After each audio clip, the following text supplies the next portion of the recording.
I'm Christy. Today I want to talk to you about finding the most sought after gift.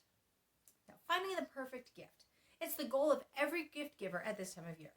And while this is a challenge for everyone on our list pretty much every year, when you have a loved one with special needs, it gets a lot more complicated rather quickly. Now, many times our loved ones can't or won't tell us what they want. They may not know. They may not be able to put it into words. Or maybe they only know when they see it and they haven't found it yet. Or maybe worst case of all, what they want is way out of our price range or budget. Now, regardless of where you and your loved one fall on this spectrum, it's a challenging time of year. Expectations run high. Budgets tend to run short, especially in this year of such extremes. Now, this year, for the first time in a while, AJ had a very specific idea of what Santa will bring him for Christmas. I mentioned it last week, but he was at a Christmas party last year where they wrote letters to Santa, and then Santa showed up at the party. Now, fast forward to this year. He's convinced that Santa is real. Mom, I met him last year. He is real. And he's just as convinced that Santa will leave him that John Deere tractor key that he asked for. Now he's added a John Deere combine key to the mix. Now, there's absolutely no doubt in his mind that those two keys will be under the tree come Christmas morning. Now, on the one hand, I love his confidence and complete faith that what he wants will happen. On the other hand, we're having absolutely no luck trying to convince him that it may not happen. Now, fortunately, we have a friend who's hooked us up with that tractor key. And that combine key, well, that might just have to wait a little bit. Now, while I'm chuckling away about all of this year, I'm also incredibly relieved to know exactly what AJ wants for Christmas. For the past few years, he's had no suggestions for us on what he wanted. When we'd ask him, he'd say he either didn't know or he'd tell us some kind of supercar that was not even a remote possibility. Unless you count maybe buying him a Hot Wheels version of it and call that buying the car for him. Yeah, I didn't think so.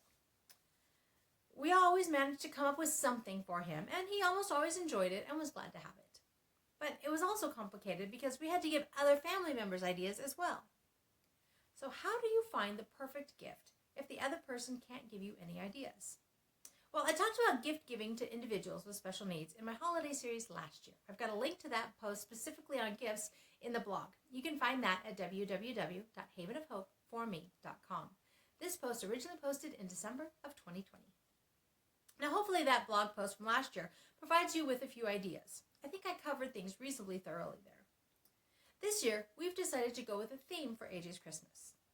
Everyone who's giving him a gift, at least us and extended family, is contributing to this theme with one exception. We know it's a theme he likes, so it should be a fairly successful Christmas. Maybe this is an option for you. Another option might be to find a new hobby or skill that interests your loved one and buy gifts along that theme and help them encourage them to develop that hobby or skill. For example, if they want to learn to bake, you can buy them their own set of utensils or pans, or maybe a cookbook or recipe book that contains foods that they enjoy, or maybe a new apron in their favorite color.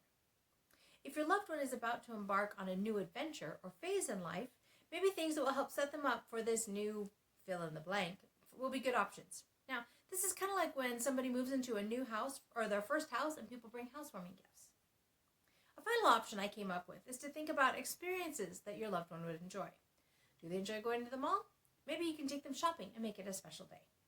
Do they enjoy movies? Well, maybe you can take them to their favorite movie theater. Of course, that's if it's safe and if they're open right now. If not, maybe you can save that for a later date when it is safe.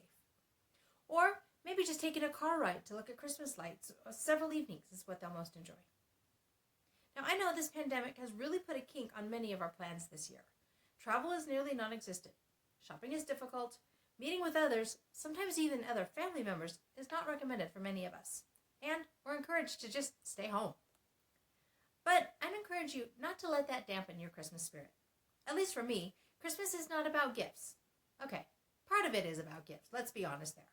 But the bigger part is about family time and remembering what the truly important things in life are, and then focusing on those things. Now, I realize that the list of truly important things will vary from family to family, but I think we can all agree that we have that list of things, and they're what make Christmas, or whatever holiday you celebrate right now, very special.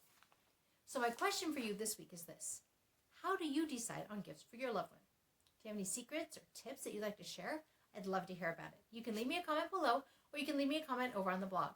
Again, that's at www.havenofhopeforme.com. This originally posted in December of 2020. Maybe your ideas will give me an idea to try with AJ. Choosing the best gifts I can so that I can continue to say that life is good and there is never a dull moment.